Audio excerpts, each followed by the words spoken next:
It was a motivated Rams team that took the road trip to Philly, and in the fourth quarter, Eagles with the lead, and it's Saquon Barkley taking it 78 yards to the crib.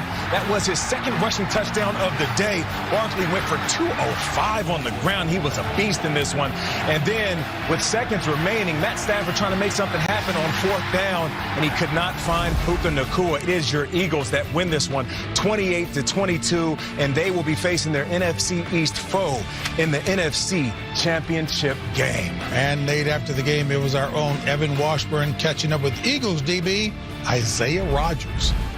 Congratulations, a wild game in wild conditions. What was required to get this win? We just had to lean on our brothers, man. You know, we worked all year for this. We worked all year for these type of moments. And it just come down to what it's all of us. We're our biggest opponent, man. And we know that when we come out here and just do what we need to do, we could be better outcomes like this. We got to keep going. This defense set the tone. What impact do you think your unit made in this game?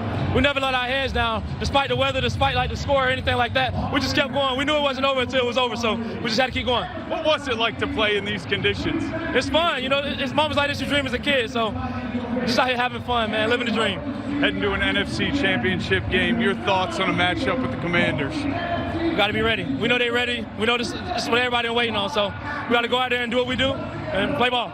Congrats. Enjoy it. Appreciate you. And we will be waiting for it as well. So taking a look at the bracket, with the win, the Eagles are moving on to the NFC title game. They will host the Washington Commanders. Meanwhile, in the AFC, the Chiefs are awaiting the winner of tonight's comment. Yeah, I thought the Eagles were fantastic today, specifically on the defensive side of the ball. Jalen Carter is the most disruptive player on the Eagles roster. I mean, Bond played excellent, all of those things, but Jalen Carter making plays in the run game, sacks against Stafford, just constant pressures, impressive performance from the defense. One of the best investments I've seen in NFL history was the Eagles going after Saquon Barkley and paying him. He is quickly just rising up the charts of becoming a Philly legend. If they can close this out and make this a Super Bowl run, he will be one of the best Philly sports heroes ever. The third time they're going to meet, Washington and Philadelphia. And Washington won the last one that was in Washington. This will be a game, again, they know each other well. Can the young man, will he blink? Jaden Daniels hasn't blinked yet, Coach. He's answered every challenge that's been thrown at him. Can he do it one more time? Well, Daniels, just say Daniel was in the Lion's Den. He came out unscathed. Right? No doubt about that. Yeah. Hey, folks, time now to make every moment more with FanDuel. Your best hunch could be the play of the day. Well, we talked about James Cook. I mean, he's the guy that's kind of the engine on that team with Josh Allen. So I'm taking James Cook to score a touchdown, an anytime touchdown. Yeah, if you pay attention to this Ravens offense, yes, they have Lamar Jackson. He could throw the ball and use his legs. They have Derrick Henry in the backfield, but they really work through Mark Andrews. So I'm going with Mark Andrews and anytime TD. Yeah, in that Week 4 matchup, the running backs for the Baltimore Ravens were a problem for the Buffalo Bills, covering them out of the backfield. My hunch, Justice Hill, anytime touchdown. This guy's going to make an impact on this ball game, whether it's through the runs of Jaden Daniels was on full display last night. 299 yards through the air, 2 touchdowns while completing nearly 71% of his passes. What a game from the rookie. Never flinch, JB. I think you look at this kid, he's mature beyond his years. He continues to get better. No moment is too big for him. This football team takes on his identity. I give Dan Quinn a lot of credit. He puts a lot of trust. They do a lot of things with him. Yeah. Give him a lot of leeway in this. And I tell you right now, they are playing as good as anybody. There's no team they don't think they can beat. And it's easy to say it was inevitable before these injuries caught up to Detroit, but then that would be dismissive of what the Washington Commanders did. On defense, they showed up and they showed out. They made an efficient quarterback in Jared Goff look very reckless. That's because they were rushing 4, rushing 3, and still getting pressure on him. That defense, they were flying around, especially that secondary. Yeah, and we talked about the NFC North seemingly every week during the season, and what a juggernaut that was. Turns out the NFC Championship, it's all NFC East, right? We've got the Washington Commanders and the Philadelphia Eagles going at it.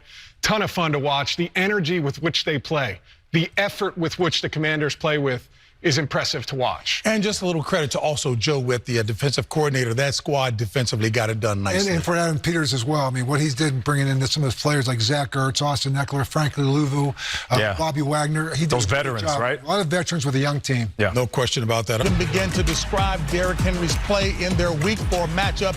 These numbers, ridiculous. 24 carries, nearly 200 yards, and 2 touchdowns. And with Derek and Lamar, there is no doubt that this offense is prolific, but you can describe their run game, I guess you could call it, what, versatile? You can call it multifaceted, but maybe the best description, powerful. Yeah, the other thing that's ridiculous, 3,189 rushing yards. That's the second most in NFL history. 5.8 rush yards per attempt. That's crazy.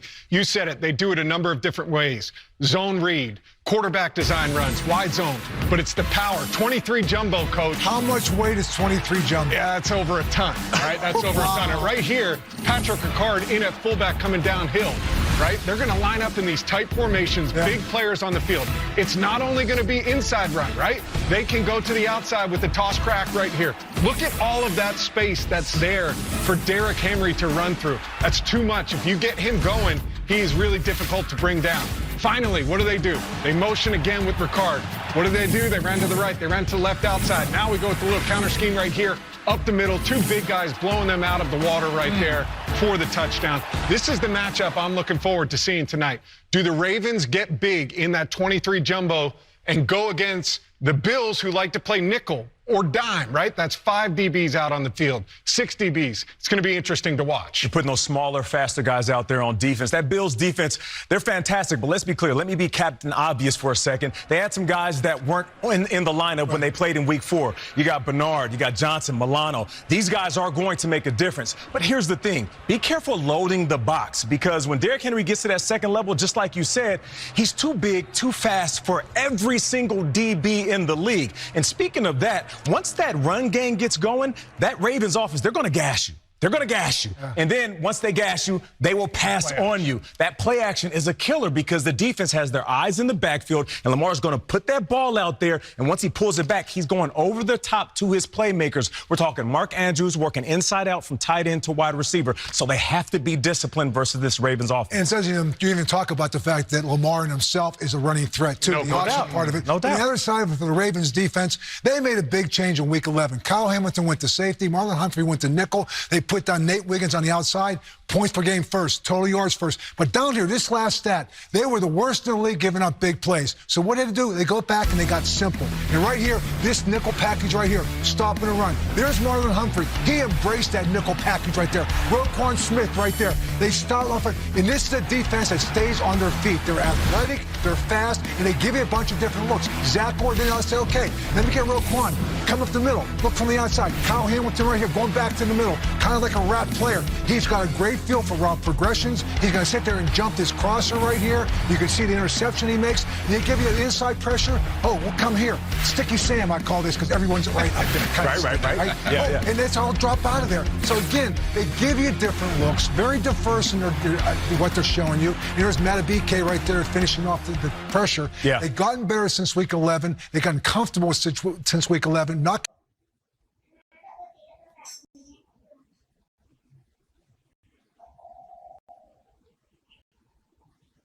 Giờ mình sẽ móc tiếp này.